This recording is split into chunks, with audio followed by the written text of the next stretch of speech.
Welcome back to the channel, folks. Mr. H here for a quick news report.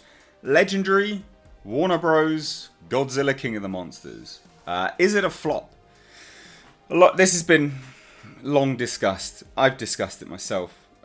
When the first weekend's results came out, I myself said I've spoken to someone close to Legendary, Warner Bros, and also just generally speaking, the production.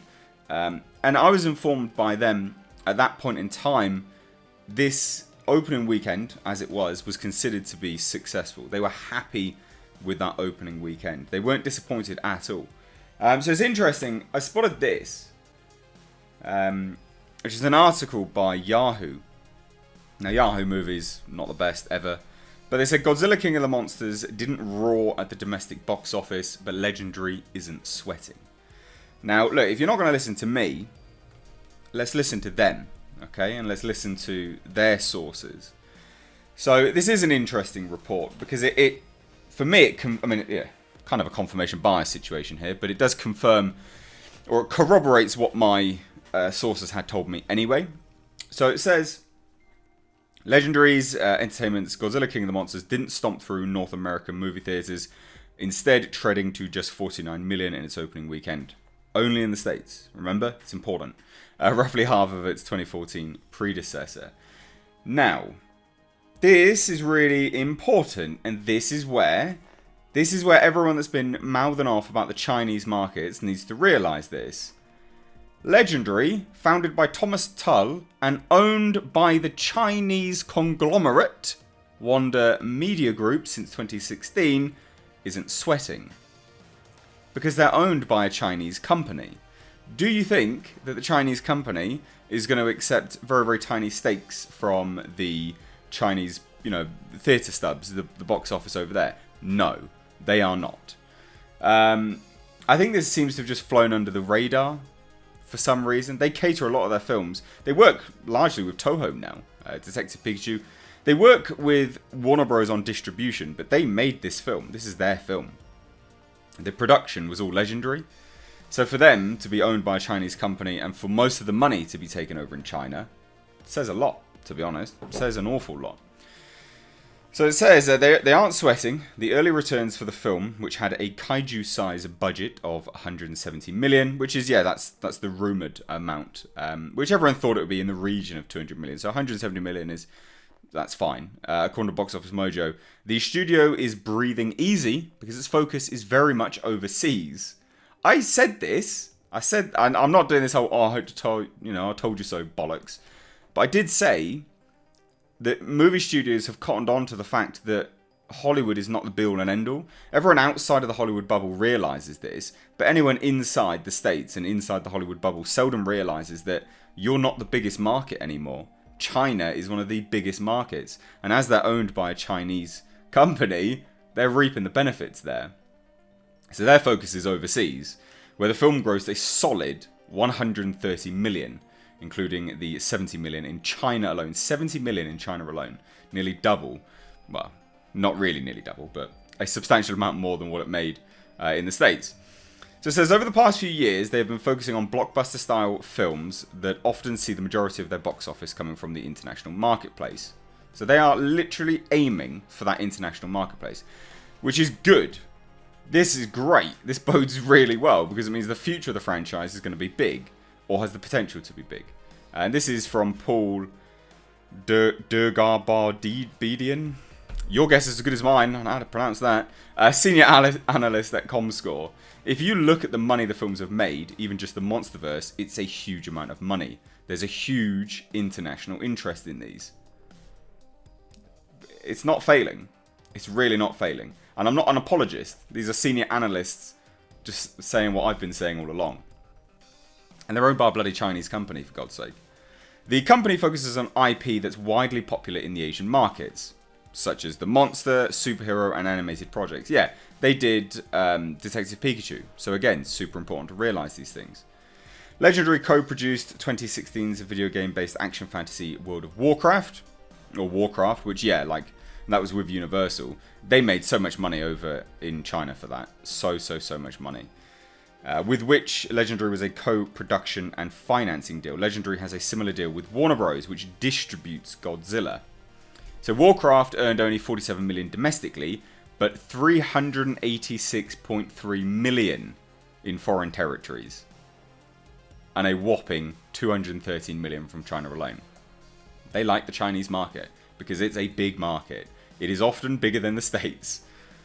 You know, the Hollywood bubble has... There's a bloody fly. The Hollywood bubble seems to have burst with respect to the States being the only market that these studios cater to. And that's fine. I don't care. Either way, I don't care. 2013's Pacific Rim was another big international player, grossing 101 million at home on a 190 million budget, but 309 million internationally, with 111.9 million in China alone. So again, these are just facts and figures to tell you really where they are focusing their efforts now and why they're not worried. They're really not. Legendary tailors its films for international markets. The studio was let down by the domestic box office debut of Godzilla King of the Monsters, according to an individual familiar with Legendary's thinking. They were a little bit disappointed by it, but there's a lot that goes into it, and they're looking at it as a stepping stone to the larger franchise. So again, they're not that concerned. They don't care that much. They don't consider this a loss.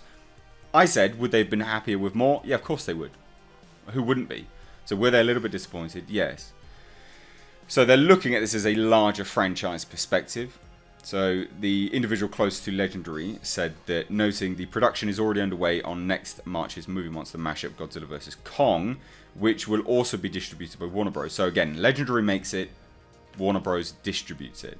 Legendary fully believes in the future of the franchise, and when you get Kong going up against Godzilla, we're sure that'll be huge. So again, yeah, huge.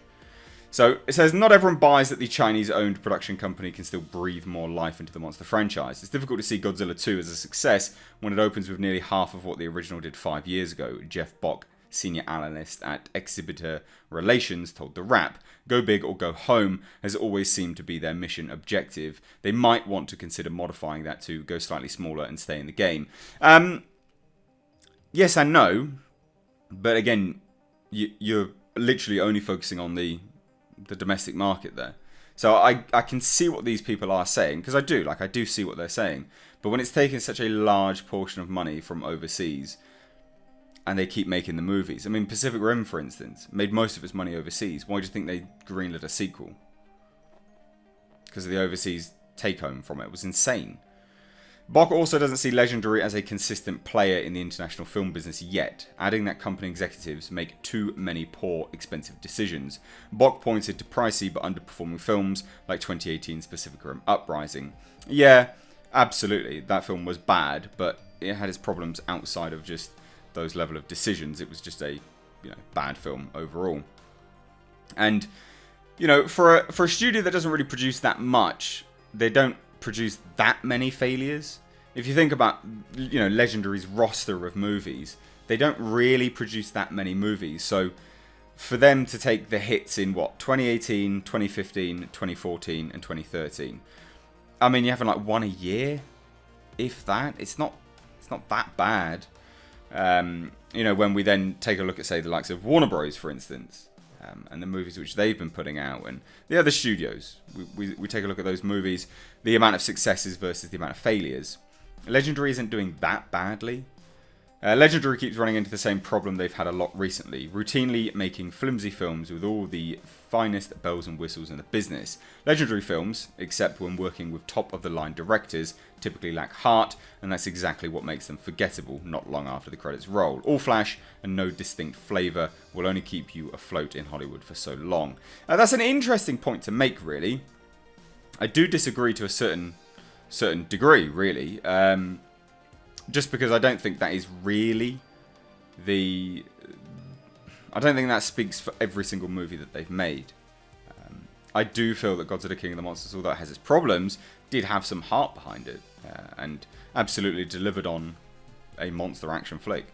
So, since Wanda bought Legendary for a whopping $3.5 billion, making it the largest acquisition of an American media company by a Chinese firm, the company has pursued a China-centric strategy.